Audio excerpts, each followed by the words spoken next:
Bismillahirrahmanirrahim. Assalamualaikum warahmatullahi ta'ala wabarakatuh. Alhamdulillahi rabbil alamin. Wassalatu wassalamu ala ashrafil anbiya'i wal mursalin wa ala alihi wa sahbihi ajma'in.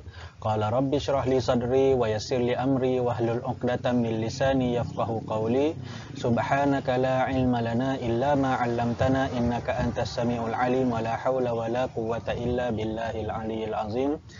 Alhamdulillah, syukur kita kehadrat Allah Subhanahu Wa Taala kerana dengan izin limpah dan kurnianya dapat lagi kita teruskan siri perbincangan subjek kafa dalam pelajaran adab, iaitu tajuk yang kita akan bincangkan pada kali ini adalah adab ketika bermain. Okey, adab ketika bermain. Yang kita pasti kita semua mesti mempunyai hobi, iaitu bermain. Tak kisahlah dalam sukan apa, bola sepak ke, bola jaring ke, apa-apa sahaja. Yang penting semua itu memerlukan adab, dan kita akan bincangkan berkaitan dengan adab-adab bermain. Okey, pengertian. Okey, bermain atau bersukan merupakan aktiviti sihat yang patut menjadi amalan. Ia dapat mengeluarkan peluh dan mencerdaskan fizikal seseorang. Okey, bermain atau bersukan ni adalah aktiviti yang sihat yang patut kita jadikan amalan. Untuk sihat mesti ada, di samping kita menjaga pemakanan kita, kita mesti ada suatu sukan ataupun aktiviti yang boleh mengeluarkan peluh yang menjadi amalan kita. Okey, seterusnya adab-adab bermain. Okey, apakah adab-adab bermain? Yang pertama, kita tengok kepada adab sebelum, semasa dan selepas bermain. Okey, adab sebelum bermain ialah mencari kawasan yang sesuai untuk bermain. Kemudian faham peraturan permainan tersebut. Kemudian berpakaian dengan pakaian yang menutup aurat. Menggunakan peralatan bermain yang sesuai, bukan peralatan yang boleh membahayakan diri dan sebagainya. Kemudian bersalaman di antara orang yang sama-sama bermain dengan kita tu. Okey, seterusnya semasa bermain. Okey, apa adab semasa bermain? Okey, adab semasa bermain adalah kita perlu bekerjasama. Okey, ada kerjasama dalam satu pasukan. Kalau permainan itu secara berpasukan, perlu ada kerjasama dan dengan penuh semangat kesukanan. Kena ada semangat kesukanan dan menjaga perasaan orang lain yang bermain sekali dengan kita. Jangan kita tamak peralatan permainan tu kita je nak guna seorang. Kena share, kongsi-kongsi, sebab orang lain pun nak guna juga. Contohnya seperti awak duduk dekat taman permainan. So kalau dekat papan gelonsor tu, kita dah main 2-3 kali, bagi turn orang lain pula.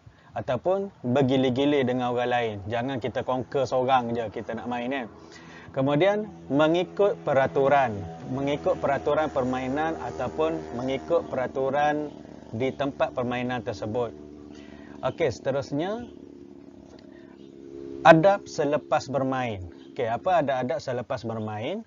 Okey, terima keputusan pengadil, menerima keputusan pengadil dengan hati yang terbuka. Kalau menang, alhamdulillah. Kalau kalah, cuba lagi. Jangan marah dekat orang, jangan marah dekat pengadil. Ni kita rasa kita tak menang tu sebab pengadil lah. Jangan Kemudian simpan peralatan permainan di tempat yang sesuai, ataupun simpan balik peralatan permainan di tempat yang di mana kita ambil tadi. Kemudian tidak berdendam jika kalah, tidak menyimpan dendam sekiranya kita mengalami kekalahan di dalam permainan ataupun perlawanan yang kita telah main tadi. Kemudian bermaaf-maafan antara satu sama lain kalau sekiranya ada terkasar ke sebelum ni. Contohnya kalau orang main bola ke ataupun orang main bola jaring ke, mesti ada pelanggaran-pelanggaran dan kita bermaaf-maafan. Okey, kemudian tidak mengejek pasukan yang kalah. Okey, kita tidak mengejek pasukan yang kalah. Kita bernasib baik Allah bagi kita menang pada hari tersebut. So jangan ejek. Kerana apa? Mungkin ejekan itu orang lain pula Waktu kita kalah, kalau orang ejek kita pun marah. Okey, seterusnya kita tengok kepada larangan ketika bermain. Apa larangan-larangan ketika bermain? Okey, yang pertama, tingkah laku yang ganas. Okey, jangan bertingkah laku ganas. Yang kedua, tiada semangat berpasukan. Yang ketiga, melanggar syarat perlawanan ataupun melanggar peraturan perlawanan. Ini larangan-larangan dia. Kemudian menimbulkan suasana tegang, sengaja buat provokasi, sengaja tengah-tengah main, mentang-mentanglah kita leading, contohnya kita pun menganjing. Kita menimbulkan suasana tegang supaya orang jadi marah dan sebagainya. Okey, seterusnya, perilaku yang tidak sopan. Okay, dan yang terakhir adalah suka bergaduh semasa ataupun ketika bermain. Okey, seterusnya, akibat mengabaikan adab bermain. Apa akibat-akibat apabila kita mengabaikan adab bermain? So, bermain dengan tak ada adab, apa akibat dia? Okey, yang pertama, menimbulkan pertelingkahan dan permusuhan. Kita akan timbulkan pergaduhan dan permusuhan di antara kita dengan ataupun pasukan kita dengan pasukan yang lain. Kemudian, mengganggu proses perlawanan yang sedang berlangsung. Perlawanan tu pada awalnya smooth je, tapi akibatkan kita tak ada adab, so perjalanan ataupun proses perlawanan tu akan terganggu. Seterusnya, melemahkan semangat kesukanan. Melemahkan semangat kesukanan, merosakkan maruah pasukan serta diri sendiri. Kita akan mencemarkan pasukan kita punya maruah dan diri kita juga.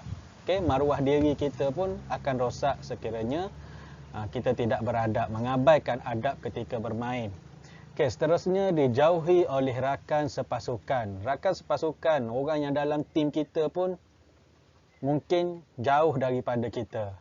Apatah lagi bila kita menimbulkan pergaduhan dan sebagainya, mungkin next game, perlawanan yang seterusnya, kita punya jurulatih tu tak nak pilih dah kita untuk bermain.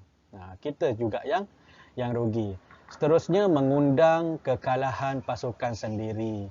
So, bila kita menimbulkan ataupun kita tak ada adab ketika bermain, dia akan kita ni akan jadi punca kekalahan pasukan sendiri. Okey. Seterusnya, hikmah adab ketika bermain. Apakah hikmah beradab ketika bermain? Yang pertama, kita akan menjadi seorang yang berdisiplin. Seterusnya, ramai kenalan baru. Dan yang seterusnya, ada sikap tolak ansur. Okey, luaskan pengetahuan, menambah pengalaman dan mengeratkan hubungan silaturahim. Okey, ini adalah antara adab ataupun hikmah beradab ketika bermain. Kita akan jadi seorang yang berdisiplin, kita akan kenal ramai kawan baru. Bila kita main dengan mengikut peraturan, kita beradab, ramailah orang yang nak main dengan kita. Okey, kemudian kita akan menambah pengalaman semasa bermain. Okey, bagi banyak kita, kalau dalam bidang sukan pun dia ada pengalaman dan pengetahuan dia sendiri. Kemudian kita akan mengeratkan hubungan silaturahim antara kita dengan pasukan lawan, dengan orang lain yang bermain sama-sama di tempat permainan tersebut. Okay, dan saya rasa sekadar itu sahaja apa yang kita boleh kongsikan berkaitan dengan adab bermain. Semoga dengan video ini dapat memberi manfaat, dapat memberi peringatan kepada kita di samping untuk kita mengulang kaji pelajaran adab tahun 5 iaitu adab ketika bermain. InsyaAllah kita akan jumpa lagi di video yang akan datang. Apa yang baik itu datangnya daripada Allah Subhanahu Wa Taala dan yang buruk itu, kekurangan itu adalah kelemahan diri saya sendiri. Al-aqlus salim fi jismi salim.